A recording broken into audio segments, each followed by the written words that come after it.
Hello friends, so welcome to my channel Prateek Jain academy. और आज हम डेटा स्ट्रक्चर में बहुत ही इंपॉर्टेंट टॉपिक पढ़ने जा रहे हैं, ट्री। ये बहुत ही अच्छा और इम्पॉर्टेंट डेटा स्ट्रक्चर है। सो हमारा ट्यूटोरियल स्टार्ट करने से पहले मैं आपसे सजेस्ट करूंगा कि आप मेरी वेबसाइट को विज़िट करें pratikjainacademy.com। यहाँ पे आपको अलग अलग तरह के वीडियोस और बहुत सारी चीज़ें आपको यहाँ पर इस वेबसाइट पे मिलेगी। सो स्टार्ट करते हैं ट्री। तो पहले हम ये समझते हैं कि ट्री होता क्या है। तो ट्री एक तरह का डेटा स्ट्रक्चर है जो कि नोड्स और वर्टाइसेस, जो नोड्स को वर्टाइसेस भी बोल सकते हैं, और एजेस, इनको कनेक्ट करके बनता है। और इसको समझने के लिए आप ये समझिए कि जैसे कि आप लिंक लिस्ट देखते थे, तो लिंक लिस्ट में भी नोड होता था और एज होता था, लेकिन जो लिंक लिस्ट था वो लीनियर डेटा स्ट्रक्चर था और ये नॉन लीनियर डेटा स्ट्रक्चर की कैटेगरी में आता है। अब मैं आपको पहले बताता हूँ कि लीनियर और non linear data structure actually होता क्या है। देखिए, एरे और लिंक लिस्ट ये दोनों लीनियर डेटा स्ट्रक्चर की कैटेगरी में आते हैं। क्यों? क्योंकि हम इसमें एक के बाद एक वैल्यूज़ को स्टोर करते हैं और ट्रैवर्स करते हैं। मतलब कि आप 1 के बाद 2 सेकेंड नोड पे जाएंगे, सेकेंड से थर्ड नोड पे जाएंगे, थर्ड से फोर्थ नोड पे जाएंगे। और अगर आप एरे की बात कर रहे हैं तो आप इंडेक्स 1 पे पहले जाएंगे, फिर 2 पे, फिर 3 पे। मीन्स इंडेक्स 0 से स्टार्ट होता है, तो 0 देन 1 2, इस तरह से आप लीनियरली आइट्रेट होंगे। मतलब कि आपका ये लीनियर डेटा स्ट्रक्चर होगा। लेकिन अब मान लीजिए कि आपको ज़रूरत आ पड़ी कि नॉन लीनियर डेटा स्ट्रक्चर की। अच्छा, अभी हमने उसके बाद 2-3 डेटा स्ट्रक्चर्स और पढ़े थे, जैसे कि स्टैक, क्यू। तो सबकी अलग अलग प्रॉपर्टी थी। तो स्टैक और क्यू जो है वो भी लीनियर डेटा स्ट्रक्चर में ही आता है, क्योंकि आप उसको एरे या लिंक लिस्ट के थ्रू इम्प्लीमेंट करते हैं। बस उसमें ऑपरेशन थोड़े से चेंज हो जाते हैं, पुश और पॉप के, कि जिस तरह से आप एलिमेंट को इंसर्ट या डिलीट कर रहे हैं, तो या तो वो आप लीफो ऑपरेशन में परफॉर्म करेंगे या फिर फीफो में। लेकिन मान लीजिए कि आपको कोई ऐसी सिचुएशन आ जाती है जहाँ पे कि आपको किसी अलग ऑर्डर में आपको ट्रैवर्स करना हो डेटा को। मतलब कि मान लीजिए कि आपको 1 के बाद 5 पे जाना है, और 5 के बाद 6 पे ना जाके 8 पे जाना है, और 8 के बाद आप चाह रहे हैं 10 पे जाएँ। मतलब कि आप कुछ अलग तरह से ट्रैवर्स करना चाह रहे हैं। तो आप चाहे तो लिंक लिस्ट से भी वो ट्रैवर्स कर सकते हैं, लेकिन उसमें क्या होगा कि आपको एक के बाद एक सारे एलिमेंट को आइटरेट करना पड़ेगा, और उस तरह से आप 8th या फिर 10th एरे पर या फिर 10th नोड लोकेशन पर आप जा सकते हैं। लेकिन मान लीजिए कि आपको रैंडमली कुछ उसमें अरेंजमेंट बनाना है, या फिर मान लीजिए कि जो डेटा है उनके बीच आपको रिलेशन एस्टेब्लिश करना है कि 1 जो है वो 4 से कनेक्टेड है, और 4 जो है वो 8 से कनेक्टेड है, और 2 जो है वो 6 से कनेक्टेड है। तो मतलब कि आपको जो नोड्स हैं, जो आपस में जो डेटा है, उनके बीच में आपको, अगर आपको कोई रिलेशन एस्टेब्लिश करना है, तो आपको एक नॉन लीनियर डेटा स्ट्रक्चर की ज़रूरत पड़ेगी। अब नॉन लीनियर डेटा स्ट्रक्चर में 2 तरह के डेटा स्ट्रक्चर्स यूज़ में आते हैं। एक होता है ट्री और फिर होता है ग्राफ। तो स्टार्ट हम करते हैं ट्री से। तो आप समझ गए होंगे कि लीनियर डेटा स्ट्रक्चर क्या होता है और नॉन लीनियर डेटा स्ट्रक्चर क्या होता है। तो लीनियर डेटा स्ट्रक्चर की कैटेगरी में आता है आपका एरे और लिंक लिस्ट, और नॉन लीनियर डेटा स्ट्रक्चर की कैटेगरी में आता है आपका ट्री एंड ग्राफ। तो अब हम समझते हैं कि ट्री क्या होता है। तो आप ट्री को आप कनेक्ट कर सकते हैं ऑलमोस्ट लिंक लिस्ट के थ्रू, क्योंकि इसका जो इम्प्लीमेंटेशन जो होता है वो भी लिंक लिस्ट के थ्रू ही होता है। जिस तरह से लिंक लिस्ट में नोड बनते हैं, वैसे यहाँ पर भी नोड बनते हैं। जिस तरह से लिंक लिस्ट में लिंक्स के थ्रू आपस में कनेक्टेड होते हैं, यहाँ पर भी एक लिंक के थ्रू कनेक्ट होते हैं। लेकिन यहाँ पर लिंक को एज बोलते हैं, और आपके जो नोड्स होते हैं उनको वर्टाइसेस भी बोल सकते हैं। तो आप ये मान के चलिए कि सेट ऑफ वर्टाइसेस होंगे, और वो आपस में कनेक्टेड होंगे एजेस के थ्रू। और इन एजेस की एक खास बात होगी कि वो साइकिल नहीं फॉर्म करेंगे। मतलब कि साइकिल का मतलब ये होता है कि मान लीजिए आप ए पर हैं, तो ए से आप बी पर जाएंगे, तो बी से दोबारा से आप ए पे नहीं आ सकते। अगर आप ए से बी पे जाने के बाद फिर से ए पे आ गए, तो मतलब आपकी साइकिल बन जाती है। तो यहाँ पर साइकिल नहीं बनेगी। मतलब कि अगर आप ए से बी पे चले गए तो आप बी से सी पे जा सकते हैं, लेकिन प्रीवियस लोकेशन पर नहीं आ सकते जहाँ से आप आए थे। तो इस तरह से अगर आप आइट्रेट करते हैं तो इसमें क्या होता है कि कोई भी साइकिल नहीं फॉर्म होती है। तो जब भी किसी नॉन लीनियर डेटा स्ट्रक्चर में साइकिल नहीं फॉर्म हो रही है तो वो ट्री होता है। अगर उसमें साइकिल फॉर्म होने लग जाए तो फिर वो ग्राफ की कैटेगरी को बिलोंग कर जाता है। ओके, अब अगर मान लीजिए कि आपका ट्री कैसा है कि जिसमें एक भी नोड नहीं है, तो वो भी एक तरह का ट्री कहलाएगा, लेकिन उस ट्री को हम बोलेंगे या तो नल या फिर एम्प्टी ट्री। और अगर वो एम्प्टी नहीं है, मतलब कि मान लीजिए कि उसमें कम से कम एक भी अगर नोड है, तो जो सबसे स्टार्ट नोड होता है उसको हम बोलते हैं रूट नोड, और उसके बाद के जितने भी नोड्स आते हैं वो एक हायरार्की फॉर्म करते हैं। तो इसको डायग्राम के फॉर्म में देखते हैं कि दिखता कैसा है ट्री। तो ट्री कुछ इस तरह से दिखता है, जिसमें कि क्या होता है कि ये बहुत सारे नोड्स हैं, 2, 7, 2, 6, 5, 11, 9, 5, 4, और ये नॉन लीनियरली कनेक्टेड है। मतलब कि 2 का जो रिलेशन है वो 7 और 5 से है, 7 का जो रिलेशन है वो 2 और 6 से है, 6 का रिलेशन 5 और 11 से है, 5 का रिलेशन 9 से है, 9 का 11 रिलेशन 4 से है। और देखिए कोई भी साइकिल नहीं फॉर्म कर रहा। मतलब कि ऐसा नहीं हो सकता कि आप 2 से 5 पे गए, 5 से 9 पे गए, 9 से 4 पे गए और 4 से फिर से एक डायरेक्शन जा रहा है 2 की तरफ। अगर ये 4 जो है अगर 2 से कनेक्ट हो जाएगा तो ये साइकिल फॉर्म हो जाएगी, मतलब लूप बन जाएगा। तो अगर ऐसा कभी हो जाता है तो फिर ये ट्री नहीं होगा, फिर ये ग्राफ की कैटेगरी में चले जाएगा। इसलिए ट्री और ग्राफ में बहुत ही छोटा सा डिफरेंस होता है कि एक तो इसमें लूप नहीं होता, मतलब कि साइकिल नहीं होती है। तो अभी हम ट्री पे फोकस करते हैं। तो इस तरह का अगर आपको नॉन लीनियर डेटा स्ट्रक्चर दिखता है तो इसको हम ट्री बोलते हैं। ओके, अब बात आती है कि इसका नाम ट्री क्यों रखा गया। ट्री मतलब कि हिंदी में हम बोलते हैं पेड़। तो आपको पता है कि पेड़ क्या होता है। पेड़ में रूट होती है, मतलब जड़ें होती हैं, फिर ब्रांचेस होती हैं, और ब्रांचेस के थ्रू लीव्स कनेक्टेड होती हैं, बहुत सारी पत्तियां होती हैं।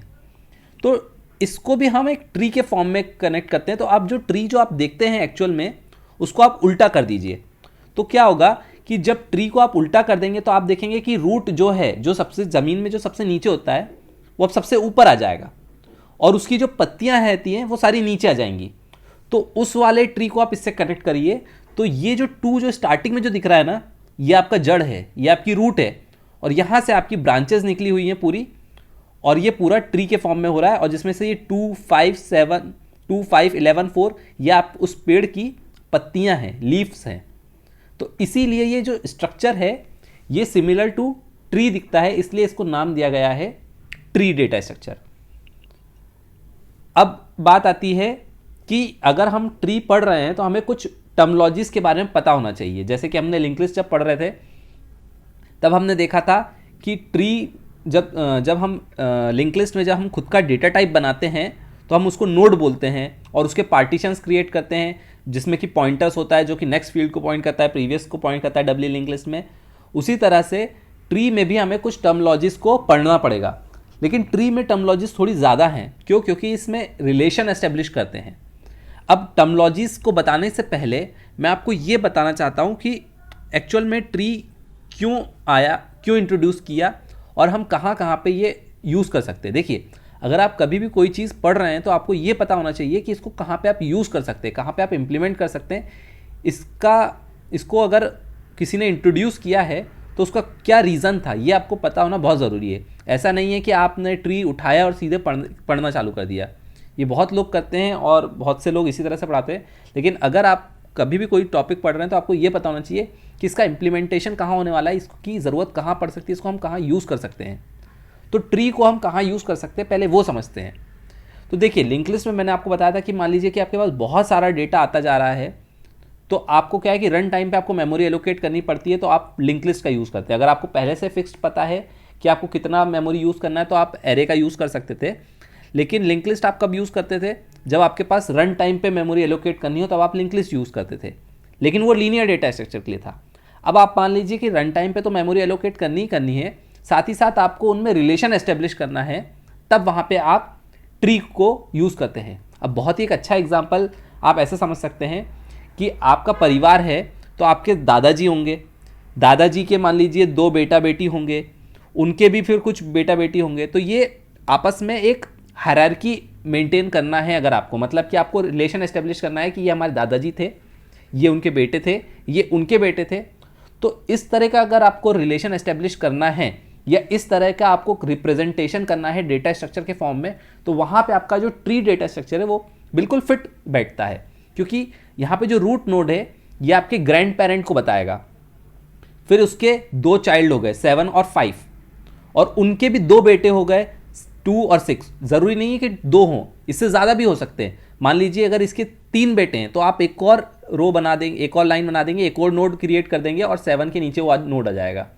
तो ऐसा ज़रूरी नहीं है कि इसमें 2 ही, डायग्राम में अगर 2 नोड दिख रहे हैं तो 2 ही हो सकता है, नहीं, 3 नोड्स भी हो सकते हैं, 4 नोड्स भी हो सकते हैं, और तब भी वो ट्री ही कहलाएगा। जब तक कि उसमें लूप नहीं है और रिलेशन एस्टेब्लिश हो रहा है लेवल बाय लेवल, तब तक ये ट्री ही कहलाएगा। तो ये आपका फर्स्ट लेवल हो गया जहाँ पे 2 है।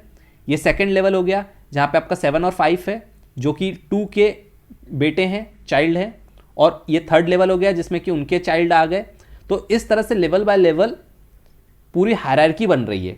ये एक एग्जाम्पल हुआ। ऐसे बहुत सारे एग्जाम्पल्स हो सकते हैं जहाँ पे आप ट्री को यूज़ कर सकते हैं। जैसे कि मान लीजिए कि आपको ऑर्गेनाइजेशन के बारे में कोई प्रोग्राम बनाना है जिसमें कि टॉप लेवल पर सीईओ होगा या डायरेक्टर होगा उस कंपनी का, उसके अंदर उसके बहुत सारे मैनेजर्स होंगे, उस मैनेजर के अंदर में बहुत सारे एम्प्लॉयज़ होंगे और उन एम्प्लॉयज़ के अंडर में बहुत सारे सब एम्प्लॉयज़ होंगे।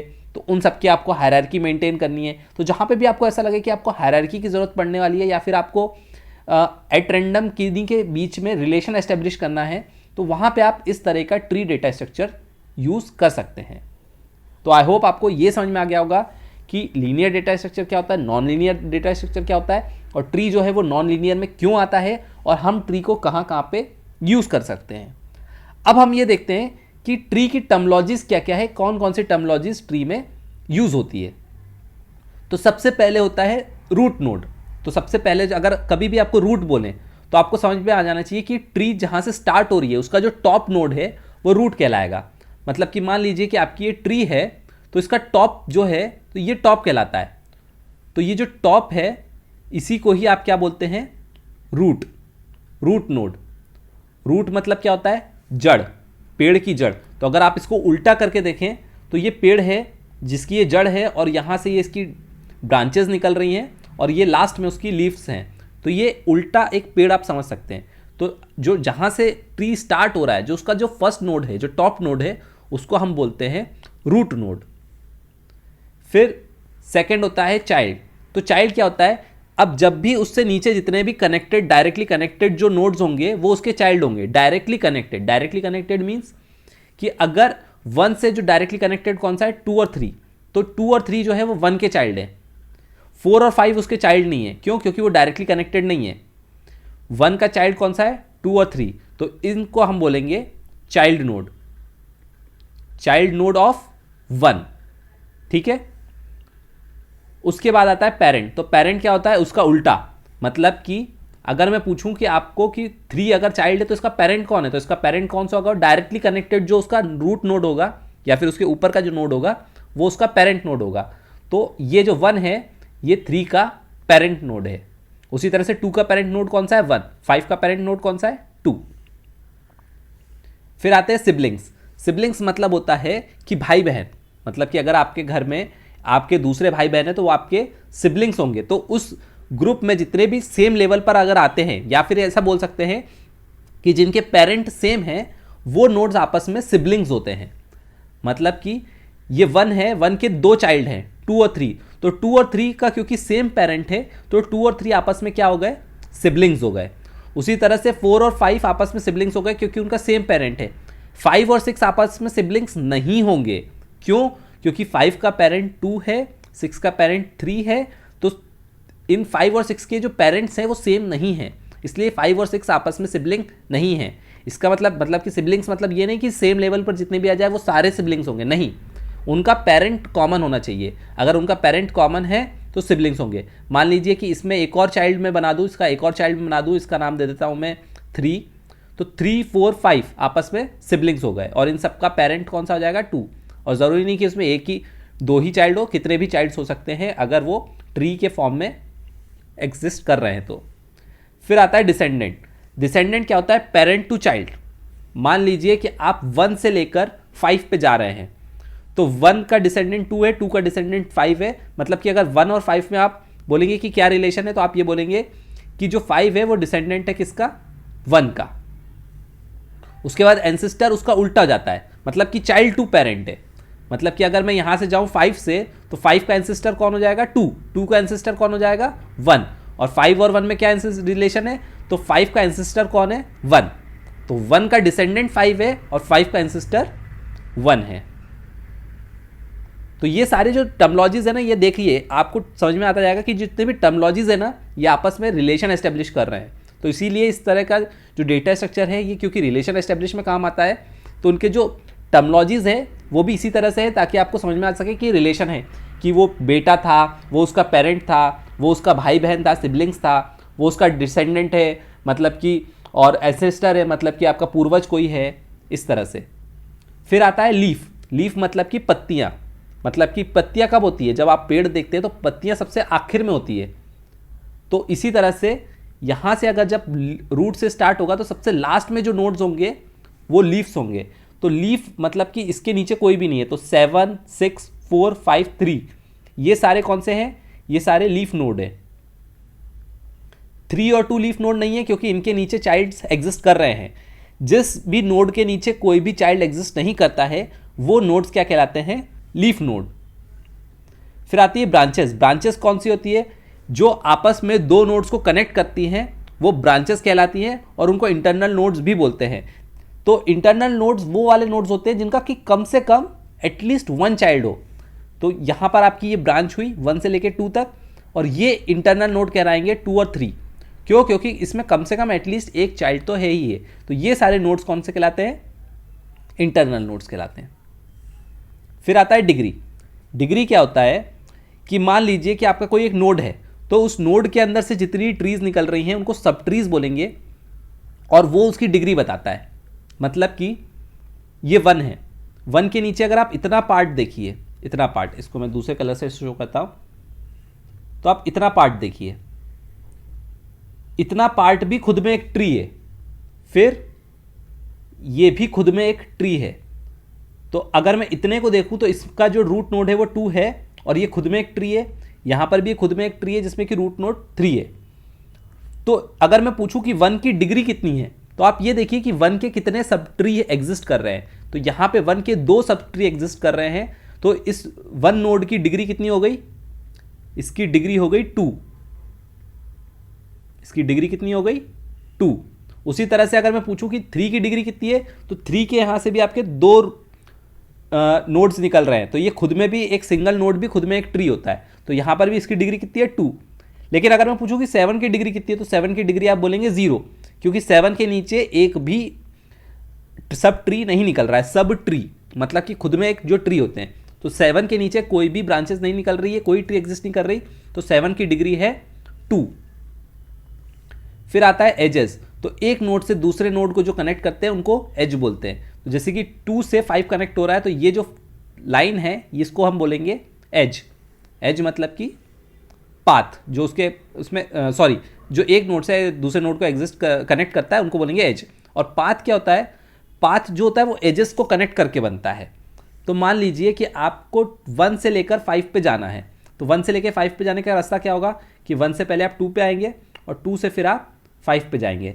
तो ये जो 1 से लेकर 2 का पाथ और 2 से लेकर 5 का पाथ, ये पूरा पाथ एज, 1 से लेकर 2 तक एज और 2 से लेकर 5 तक एज, तो ये दोनों एज मिलकर एक पाथ बनाती है। मतलब कि आपको 1 से लेकर 5 पे जाना है तो आपको ये पाथ को फॉलो करना पड़ेगा। उसके बाद आता है लेवल। लेवल क्या होता है कि आप जहां से स्टार्ट कर रहे हैं रूट नोड से, तो रूट नोड से आप जितने नीचे जाते जाएंगे आप उसमें एक +1 करते जाइए, तो वो आपका लेवल होगा। तो जैसे कि मैं इसको इरेज कर देता हूं ताकि आपको थोड़ा सा समझने में क्लियर हो जाएगा। तो आप जैसे कि 1 पर हैं, तो 1 क्योंकि रूट पर हैं, तो ये जो है ये आप लेवल 1 पर हैं। फिर आप इसके नीचे चले जाएंगे 2 और 3, तो 2 और 3 आपके सेम लेवल पर हैं, और ये लेवल पुराने वाला जो लेवल है उसमें आप +1 कर देंगे, तो 1 + 1 2। फिर आप इस वाले लेवल पर आ गए, इसके नीचे वाले लेवल पर, तो प्रीवियस वाले लेवल पर आप एक और प्लस कर देंगे, तो आपका ये इसका लेवल हो जाएगा 3। तो ये 1 जो है वो 1 लेवल पर है, 2 और 3 2 लेवल पर है, 3 4 5 6 7 ये आपका लेवल 3 पर है। फिर आता है हाइट। हाइट क्या होता है कि आपको एजेस काउंट करने हैं। Height is the number of edges, जितने भी एजेस हैं आप उनको काउंट करेंगे ऑन द लॉन्गेस्ट पाथ, जो भी आपका लॉन्गेस्ट पाथ होगा नोड से लीफ तक का। तो आपको अगर किसी भी नोड की हाइट निकालनी है तो आप ये देखिए कि वहां से सबसे नीचे का कौन सा लीफ है, उसमें जितने भी एजेस हैं वो आपकी उस नोड की हाइट हो जाएगी। तो अगर मान लीजिए कि आपको, इसको मैं फिर से रिमूव कर देता हूँ सारी चीज़ों को,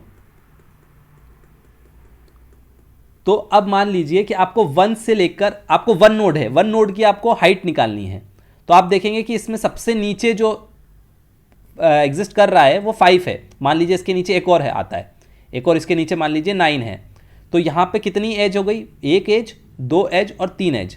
तो 3 एज है तो 1 की हाइट कितनी हो गई, 3, क्योंकि मैक्सिमम वाला देखना है। अगर हम ये नहीं होता तो हम बोलते 2, तो इसका क्या हो गया, इस 1 नोड की हाइट कितनी हो गई, 2। उसी तरह से अगर मैं बोलूँ कि 3 की हाइट कितनी होगी, तो 3 की हाइट होगी 1, क्योंकि यहाँ से सिर्फ एक ही नोड जा रहा है, इसके नीचे और कोई सा भी नोड एग्जिस्ट नहीं करता, ना ही इस डायरेक्शन में ना ही इस डायरेक्शन में। तो मैक्सिमम जो लीफ नोड होता है वहाँ से उस नोड तक के जितने भी पाथ होते हैं, जितने भी एजेस होते हैं, उसका जो काउंट होता है वो उसकी हाइट होती है। Height of the tree, height of the tree मतलब कि जितने भी नोड्स एग्जिस्ट कर रहे हैं तो उसमें से जो रूट नोड होता है वो सबसे टॉप पर होता है। तो उस रूट नोड से सबसे लीफ का जो सबसे मैक्सिमम जो लीफ का होगा वो उस ट्री की हाइट हो जाएगी। तो यहाँ पर जो लीफ मतलब रूट जो है वो 1 है, तो 1 का जो हाइट होगा वो उस ट्री का भी हाइट होगा, क्योंकि ट्री की हाइट आपकी रूट से मेज़र की जाती है। तो रूट नोड आपका 1 है तो 1 की आपकी हाइट कितनी थी, 2, आपने भी मेजर किया था। और अगर एक और नोड होगा तो 3, तो वो जो उस 1 नोड की जो हाइट होगी वो उस ओवरऑल ट्री की भी हाइट होगी। क्लियर है। फिर आता है डेप्थ। अब डेप्थ में और हाइट में ये डिफरेंस है। डेप्थ आप कहाँ से नापते हैं, मेजर करते हैं, रूट नोड से लीफ नोड तक, और इसका उल्टा हो जाता है डेप्थ। डेप्थ में क्या होता है कि the number of edges from the tree's root node to the node, मतलब आप लीफ से पहले नाप रहे थे, अब आपको रूट से नापना होगा, वो आपका गहराई होगी। डेप्थ मतलब क्या होता है, गहराई होता है। तो गहराई आप कहाँ से नापते हैं, पानी जितना ऊपर है, ऊपर से आप जितना नीचे जाते जाएंगे वो उसकी गहराई होगी। तो आपको यहाँ पर भी क्या करना पड़ेगा कि जो रूट नोड है वहाँ से आप जितना नीचे जाएंगे वो उस नोड की गहराई होगी, उतने डेप्थ होगा। मतलब कि अगर मैं पूछूं कि 2 का डेप्थ कितना है, तो 2 की डेप्थ 1 होगी। क्यों 1 होगी, क्योंकि ये जो टॉप है वहाँ से एक नीचे है। उसी तरह से अगर मैं पूछूं कि 5 की डेप्थ कितनी होगी, तो 5 की डेप्थ 2 होगी, क्योंकि ऊपर से नाप रहे हैं। तो 5 का अगर मैं पूछूं कि डेप्थ कितना होगा, तो 5 का जो डेप्थ है वो 2 होगा, लेकिन हाइट क्या होगी, हाइट 1 होगी, क्योंकि इसके नीचे कुछ भी नहीं है। तो ये लीफ से नापेंगे, तो लीफ से नापेंगे तो इसकी हाइट 1 ही है। लेकिन अगर डेप्थ बोलूंगा तो डेप्थ रूट से नापा जाएगा, तो उसके ऊपर 2 और हैं, तो इसलिए उसकी हाइट कितनी, डेप्थ कितनी हो गई, 2। क्लियर है। और फिर होता है फॉरेस्ट। तो फॉरेस्ट क्या होता है, फॉरेस्ट आप जानते हैं, फॉरेस्ट मतलब जंगल। जंगल क्या होता है, बहुत सारे पेड़ होते हैं जहाँ पर। तो अगर आपके पास बहुत सारे डिसजॉइंट ट्रीज हैं, देखिए डिसजॉइंट ट्रीज का मतलब क्या हुआ कि ये खुद में एक ट्री है। अब मान लीजिए कि अगर मैं यहाँ से 1 डिलीट कर दूँ तो क्या होगा, ये 2 ट्रीज बन जाएंगे। अगर मैं इसको बोलूँ और इसको बोलूँ तो ये आपस में 2 ट्री हो गए, और अगर मैं 1 को डिलीट कर दूँ तो ये 2 ट्री हो गए, और ये दोनों ट्री को मिलाकर आपस में क्या बनेगा, एक फॉरेस्ट। इसको बोलेंगे हम फॉरेस्ट। क्लियर है। तो ये सारी टर्मोलॉजीज थी। अगर आपको इसमें डाउट रहा हो तो आप एक बार और देख लीजिए सारी टर्मोलॉजीज को, तो आपको क्लियर हो जाएगा। So thank you very much. अगर आपको ये वीडियो अच्छा लगा हो तो इसको सब्सक्राइब कर लीजिए, इस चैनल को सब्सक्राइब करके बेल का बटन दबा दीजिए, ताकि आपको इस नए नए वीडियोज़ के अपडेट आते रहेंगे। और ये वीडियोज़ को आप अपने फेसबुक वॉल पे शेयर करिए, ताकि ये दूसरे लोगों को भी पहुंच सके, और अपने फ्रेंड्स को भी उसमें टैग कर लीजिए, ताकि ये उनके फ्रेंड्स तक भी ये वीडियोज़ पहुंच सकें। और आप मेरी वेबसाइट को भी विजिट कर सकते हैं, pratikjainacademy.com। Thank you very much.